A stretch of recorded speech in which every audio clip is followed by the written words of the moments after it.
Bismillahirrahmanirrahim. Assalamualaikum warahmatullahi wabarakatuh. Waalaikumsalam warahmatullahi wabarakatuh. Terima kasih Ibu atas waktunya. Kabar Ibu? Alhamdulillah sehat. Maaf, di sini saya ada tugas dari kelurahan untuk mengidentifikasi masalah. Mungkin Ibu penyebabnya ini dari pertanyaan yang saya akan utarakan. Tolong Ibu sampaikan penyebabnya. Yang pertama, mengapa rendahnya minat belajar peserta didik di dalam kelas? Apa penyebabnya? Oh, baiklah. Jadi akan saya sampaikan ini menurut pengalaman sendiri saja ya, karena saya tidak tahu secara global. Menurut hemat saya, siswa itu kurang minat belajarnya. Pertama itu karena tidak mendapat dukungan, baik itu mendapat dukungan dari internal, keluarga, atau dari sekolahnya. Kemudian juga kadang-kadang yang kedua itu anak merasa materi yang disampaikan itu sulit buat dia, jadi dia jadi ogah belajar. Yang ketiga itu adalah anak mengalami gangguan belajar. Misalnya yang ada sebagian anak atau ada pernah saya mendapati anak yang disleksia atau disgrafia. Dan itu sama, itu juga memperlambat mereka belajar.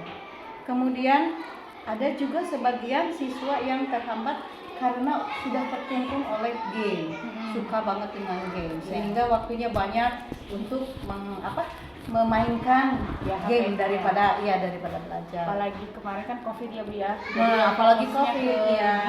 Nah, betul. Kemudian warnet juga merasa itu ada peluang usaha yang bagus. Jadi ya begitulah, itu satu hal yang harus kita sesalkan juga. Kemudian selain itu juga saya melihat bahwa mereka mengalami ketidaksukaan terhadap belajar karena hal-hal tertentu, misalnya karena pengalaman atau misalnya karena tekanan atau misalnya juga karena motivasi yang kurang. Dan terakhir saya kira mereka itu karena susah belajar karena tidak mendapat penghargaan yang cukup. Misalnya dia udah belajar, berusaha mendapat saat ulangan mendapat nilai yang besar gitu, tapi apresiasinya gitu doang gitu ya, jadi baik, bagus gitu, tidak ada betul. Jadi penghargaan yang dia dapat kurang sehingga dia merasa belajar itu adalah hal yang sia-sia.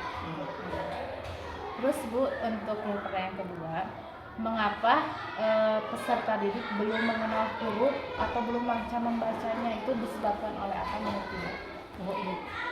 Ini bagi saya pribadi ini merupakan satu PR juga ya sebagai guru, PR karena ini merupakan pengalaman pribadi yang meskipun saya mengajar kelas 5 tapi ada juga siswa yang belum lancar membaca. Sesuai jadi di UNESCO juga disebutkan bahwa Indonesia itu merupakan negara yang literasinya kurang. Iya, minat bacanya itu cuma 0,001, berarti 1000 berbanding 1 sangat kurang. Dan di sini saya kira penyebabnya adalah rendahnya tingkat literasi ya. Karena kalau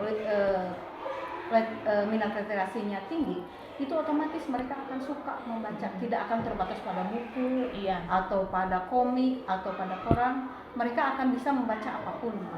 Yang kedua adalah tidak ada materi, jadi mungkin saja banyak buku di luar sana tentang yang menarik ya.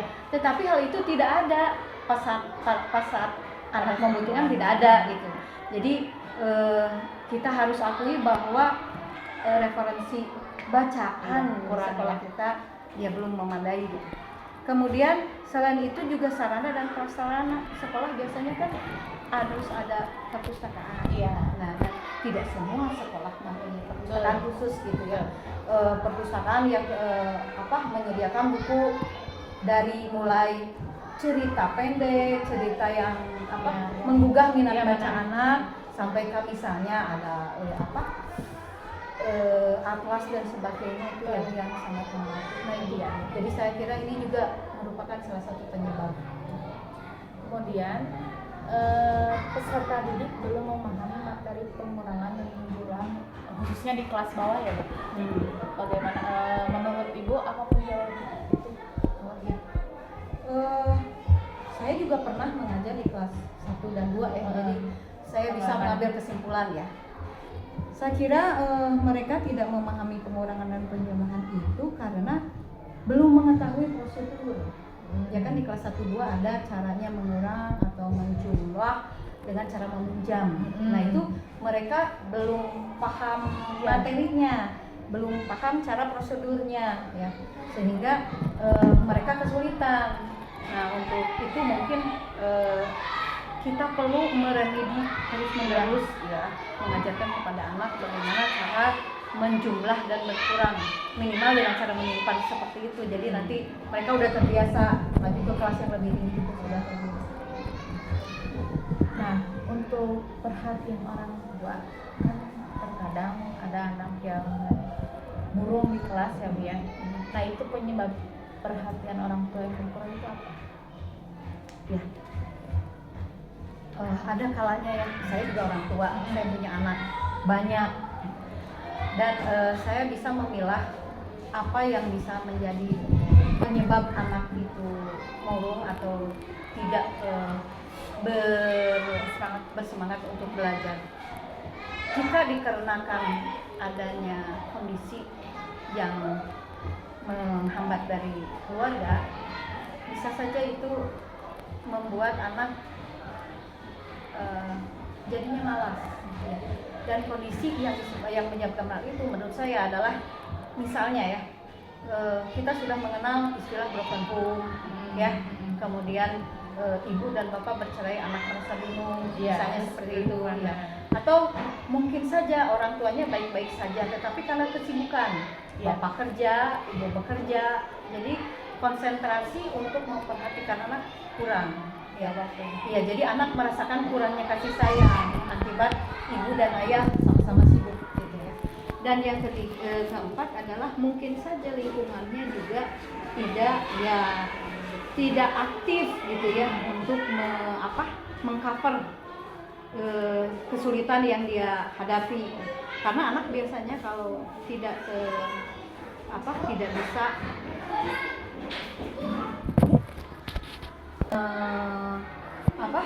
mengatasi masalahnya, itu cenderung murung. Cenderung menarik diri, dari teman-teman gitu ya kan. Pendiam begitu ya. Iya. Nah, mungkin disinilah ya tugas guru itu multiple. Bisa menjadi pengajar, bisa menjadi orang tua. Seandainya anak kekurangan kasih sayang dari rumahnya, nah kita sebagai guru juga harus bisa bagaimana caranya anak itu merasa ada penggantinya mungkin ya gitu ya. Jadi tidak diabaikan, tapi dia merasa dianggap ada ya seperti itu. Kemudian Bu, untuk pendidik nih kan kebanyakan ya pendidik itu mengajar dengan satu model pembelajaran, misalnya ceramah ada. Nah, itu penyebab pendidik menggunakan satu model pembelajaran itu apa? Ya, ini berdasarkan pengalaman saya ya, tapi bukan artinya ini terjadi di seluruh sekolah, enggak. Ini hanya menurut apa yang saya alami. Jadi menurut saya, mengapa guru tidak memaksimalkan? Kan kita banyak mengenal metode-metode pembelajaran ya, dari A, dari B, dari C gitu. Kadang-kadang pada saat kita mengajar ya, kita berhadapan bukan dengan benda mati kan, dengan manusia yang mempunyai hasrat dan keinginan. Nah, pada saatnya kita berhadapan dengan siswa, pertama yang akan kita kejar kan materi. Otomatis model pembelajaran yang kita siapkan itu adalah sesuai materi. Kemudian pada saat berhadapan di kelas, kita melihat adanya ketidaksinambungan misalnya dengan model pembelajaran dan kondisi siswa saat itu. Nah, jarang ada guru yang bisa mengcover. Nah, jadi cenderungnya monoton. Ya, apalagi misalnya kondisi kejiwaan pengajar kan Iya. Tidak selamanya happy, tidak selamanya bersemangat gitu. Ada kalanya kita jenuh, ada kalanya kita juga duh ya berudak gitu ya. Kita udah merasakan tekanan-tekanan dari berbagai situasi. Iya. Kemudian dihadapkan juga mengajar Harus siswanya gitu tidak siap atau bagaimana gitu. Jadi mengapa mereka tidak menggunakan metode yang lainnya?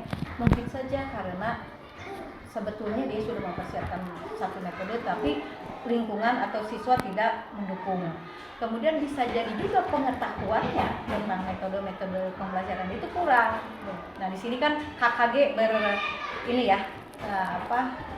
mempunyai peranan supaya guru-guru itu mempunyai banyak metode-metode belajar. Seandainya metode pelajaran A tidak mendukung, kita alihkan dengan B. Nah tadi kan tetap sama ya. Kemudian misalnya B juga samalah, siswanya tidak aktif atau mungkin tidak berminat, kita ganti dengan metode C. Jadi saya kira di sini ya peran diri sendiri ya, juga dari komunitas guru ya yang berkumpul untuk pendukungnya faktor ya gitu, supaya lebih baik lah gitu. Untuk yang selanjutnya kesulitan siswa dalam mengerjakan soal teks gitu. Apa itu penyebabnya? Kadang siswa ketika guru atau pendidik bertanya, kebanyakan siswa diam gitu. Itu penyebabnya apa? Oh iya. Kita akan sebelum kita membahas pertanyaan bersifat hoax ya, saya punya pengalaman bahwa siswa punya kecenderungan tidak terbiasa mengemukakan pendapat ya. Entah apa sebabnya, penyebab internal dari rumah atau penyebab internal dari dirinya sendiri, saya tidak tahu. Tetapi kalau misalnya siswa dimintai pendapat tentang A, mereka cenderung diam, tidak menjawab. Nah, untuk yang pertama, sebelum kita menjelaskan mengapa mereka susah beradaptasi dengan pertanyaan itu, ya karena itu pertamanya itu mereka tidak terbiasa untuk mengemukakan pendapat. Sehingga sebelum kita ke hoax, kita biasakan dulu ke anak-anak bagaimana cara menjawab pertanyaan, bagaimana mereka mengungkapkan pendapatnya, bagaimana mereka mengungkapkan isi hati, mengungkapkan isi pikiran, isi hati itu sebelum ke hoax. Nah setelah mereka terbiasa baru kita ke hoax. Seperti itu kan suatu pemikiran yang punya daya jangkau yang lebih panjang gitu ya. Jadi kita harus membiasakan mereka bagaimana mereka tidak mengetahui atau tidak menjawab ya karena tidak terbiasa mengungkapkan pendapat biasa aja mereka susah, apalagi yang bersifat hoax gitu ya. Jadi yang pertama menurut saya penyebabnya adalah karena mereka tidak terbiasa dengan pertanyaan hoax. Yang kemudian yang kedua adalah ya ini sisi gurunya ya, sisi gurunya juga tidak membiasakan dan tidak mendorong siswa untuk terbiasa dengan pertanyaan. Jadi di sini juga guru berperan bagaimana sih caranya supaya anak-anak terbiasa dengan pertanyaan hoax dan anak-anak juga terbiasa mengungkapkan pendapat, bisa menjawab pertanyaan hoax. Nah untuk yang terakhir Bu, pendidik masih belum mengoptimalkan penggunaan TIK, mungkin sarananya ya Bu. Nah untuk menutupi itu bagaimana dalam teknologi yang sekarang mulai canggih? Saya setuju ya bahwa kekurangan siswa tidak menguasai TIK itu adalah karena sarana dan prasarananya kurang. Jadi bukan artian sekolah tidak berusaha memenuhi gitu, bukan seperti itu, tetapi harus diakui bahwa siswanya sendiri di rumahnya belum tentu mempunyai alatnya gitu. Jadi kalau misalnya dipukul rata siswa-siswa saya, kenapa tidak ini ketika ya rata-rata karena tidak punya sarana, tidak punya laptop di rumahnya gitu. Dan itu karena latar belakangnya kan mereka bukan berasal dari keluarga yang income per kapitanya tinggi gitu, sehingga bisa menyediakan TIK di rumah gitu kan. Nah jadi kalau di dikhususkan gitu untuk siswa saya, mereka tidak bisa beradaptasi atau guru tidak beradaptasi dengan itu karena sarana dan prasarana kurang. Terima kasih Ibu atas jawabannya dan terima kasih juga atas waktunya Ibu. Ya. Mungkin dari saya segitu. Ya, dan ini tambahan ya, mohon maaf kan ini berdasarkan pengalaman saya pribadi ya, bukan artinya setiap orang mengalami, enggak, bukan secara global gitu. Jadi kalau ada yang salah saya mohon maaf juga. Bapak Ibu, Kalau tidak terima mau kasih. serinya